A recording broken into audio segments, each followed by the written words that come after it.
Okay, so 2020 was, of course, a wild year for news, and 2021 is proving to be the exact same. And when it comes to the new year, I'm usually so focused on goals that come to career and fitness, but never really for my mental health.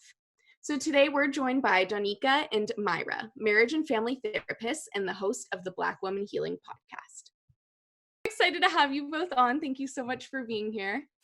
Yes, of course. Absolutely. So just to kind of get started, how did the podcast come to be? Do you want to start? I'll take it.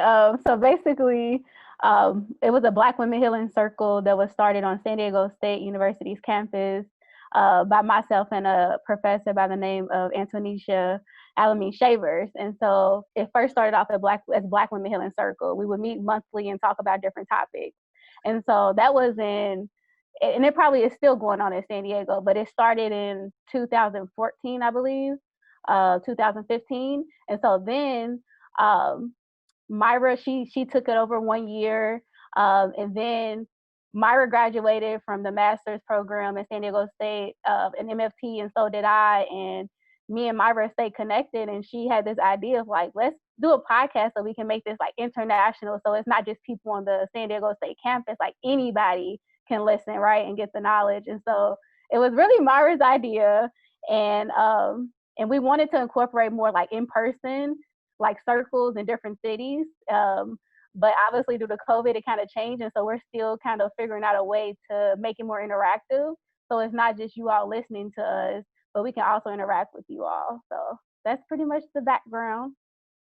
That's awesome. I love how you guys want to make it interactive, and like obviously when the situation gets better and we can travel safely, like go to different states. That's so cool. And definitely, I think they're like really unique. So that's awesome. Hopefully you guys can do that soon. But so what does the work of a therapist look like? I feel like it depends on the therapist that you ask, because if I describe my day and then Donika describes hers, we have two completely different days. So to become a therapist, you need 3,000 hours. And so I am at like 2,100. No, actually I hit 2,200 now. So I have about 800 hours left. So I'm trying to get all my hours from everywhere. So I work for the county of San Diego in the daytime, but at nighttime I work in private practice. And so the difference between that will be, of course, county funded, more paperwork, and private practice is more of, a specific group of people that you decide to work with. So my days are crazy. Sometimes I'm starting at 8 a.m. and ending at like 6 p.m., 7 p.m. Some days I am working from 10 to 12. So it all depends on the day. But life after getting your hours and getting licensed looks amazing. So I'm gonna let Donika take that part over and tell us how her day is. Yeah, so it's most definitely less paperwork. You're not working with the county. And even if you are having like clients that you're getting insurance from, it's, you pick your own schedule. So like right now I work like 3.5 days a week, and it's just solely private practice. I do private pay, and then I accept Medi-Cal insurance right now.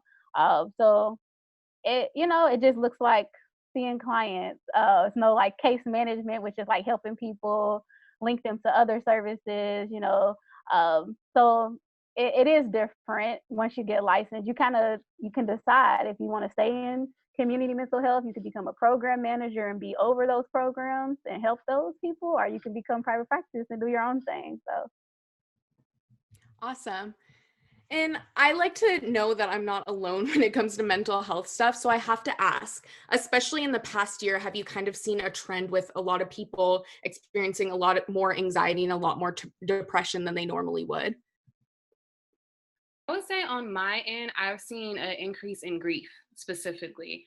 A lot of people, losing loved ones, but the fact that we lost normal life, whatever normal life is for people, I've seen a lot of grief around that. And in both my private practice work and my community mental health work, I've seen an increase in referrals. So at one point, we were struggling to even keep up with referrals.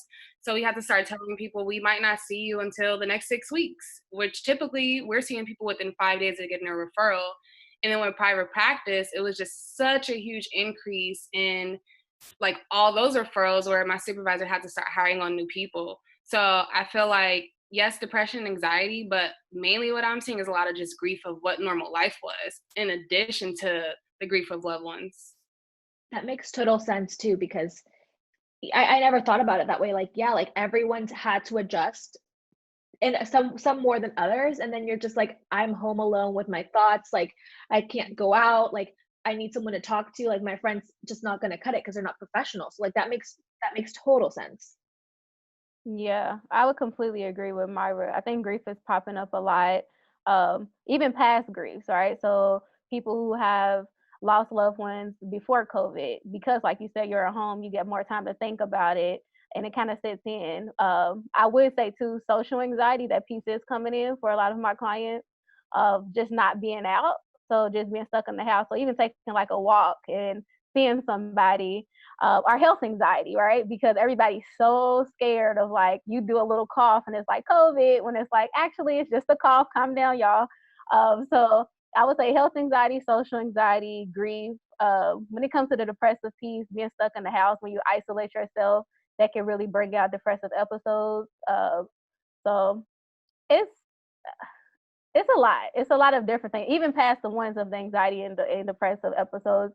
There's so many other things, but I would say in general that COVID has intensified mental health symptoms and behaviors in general. I was just going to say, it's so interesting that you both say grief, and especially past grief, because not to get too deep or anything, but I lost my dad in 2013. And besides that year that I lost him, this has been the year that I felt that grief and that kind of losing a loved one so much. And I feel like it's kind of, I couldn't tell if I'm anxious and I'm like, oh gosh, like I don't want to lose another family member to COVID. Or, I mean, that's nice to hear like other people are kind of feeling that too. Yeah. And I mean, I feel like on top of the pandemic, it's just been such a heavy couple of, honestly, heavy year with just everything going on in the political climate, just the past 2 weeks with everything that went on top of the craziness and like stuff that happened last year. Like, what two or three things can people do just like at home when they turn on the news and they get anxiety from it, or when they've had like a really stressful day? Like, what are some things that you think can help people relax or just feel better and like feel better about their mental health? I would say first thing first, disconnect. If you are feeling any type of anxiety shows up in different forms, but kind of like this textbook term of like overthinking, sometimes easily irritated, loss of appetite, or just feeling just antsy, right? Disconnect. You don't have to stay there. And if you feel it already, why even wait for it to, whatever happens? So disconnect. You do not have to stay connected to that. A lot of times right now, and I think in one of our episodes, we talk about intentions, and we also talk about community. So right now, those are like really big things. So put some intentions on your day, some productivity of whatever it can be. It could be mindful coloring, it could be journaling. Do something different, right? And then community, reach out to your supports, people who your trusted loved ones, right? It doesn't have to be family. It could be, your chosen family or your friends or whoever. It's all type of virtual circles going on, and free groups going on. So like disconnect and find some things that bring you to intentions and community. That's some things I would say. Definitely. I think I would also add just cleaning up everything in your life, and starting with like social media cleaning up. Like, who am I following? How is this toxic to me? How is this not toxic to me? Is this healthy? Things like that. And then also I found that a lot of people have been cleaning and have found that to be very helpful for them. Just cleaning up their house, because being in a clean space, that plays such a big role in your mood. And then this one's really corny, but I say cleaning yourself as far as taking a hot bath, because warm things are so helpful for people who are experiencing anxiety, people who might feel, stressed, depressed. So having hot tea and taking a hot bath can be very helpful too. But I think the number one thing that's been helpful for our clients, and that's been helpful for me too, would be like just cleaning up who I'm following, because you really got to be careful who you're following and also what you're consuming on TV. It's okay to, consume the news, whatever, but you also got to set like a time limit for yourself. And it's also okay to be like, okay, you know what, I'm not going to tune in, and be okay with that, because I've been hearing a lot of people saying they feel bad when they don't watch the news and keep up with what's going on. But if it's affecting your mental health, then you don't have to do that. Exactly. It's a great point. In kind of a longer term sense, what strategies or advice would you give to someone looking to improve their health kind of overall in the new year? Mental wellness in general, I would say that don't put so much pressure on yourself to like meet all of these goals and expectations. So, you know, January we have the New Year's resolutions, and just in general, because, you know, people are saying you have this time, you got time to sit down and create all these goals. I would say you don't have to have like an exact way of getting somewhere. Break it down. And I know me and Mayra, we talked about this too, like doing like monthly goals, right? Versus this whole year goal. So then it's like realistic, it's attainable, right? Those SMART goal type of things. So you're giving yourself a chance to get there. And you know, mental wellness, the smallest things matter. So literally if you say, you know what, every day at nighttime, I want to have a cup of tea. That's a part of your mental wellness. So like starting with that and really feeling proud of yourself and celebrating yourself when you make those very small goals. Yeah, I definitely agree. And I also think that just reflecting and seeing where you are daily just to support yourself, because we don't know how anything's going to be even like tomorrow. So I think just taking those moments for yourself to be reflective.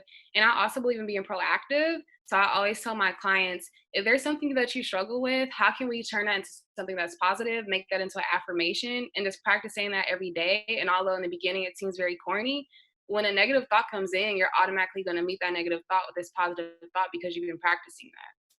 Wow, those are great tips, and I'm going to implement all of them. And the tea one especially, I'm like, I love me some tea, so I'm going to start making like a calming tea at the end of the day, just like. I know, I was like gonna sip this, but it is wine, not tea, so I'm not even gonna pretend. That's your thing too. That's your thing too. That works. Hey. Well, thank you so much for being on. And where can people find the Black Womxn Healing Podcast? We are on all platforms. So Apple, we're on Spotify, we're on SoundCloud, iHeartRadio, Stitcher. We're like literally on everything. So check us out there on our social media at BWH_POD.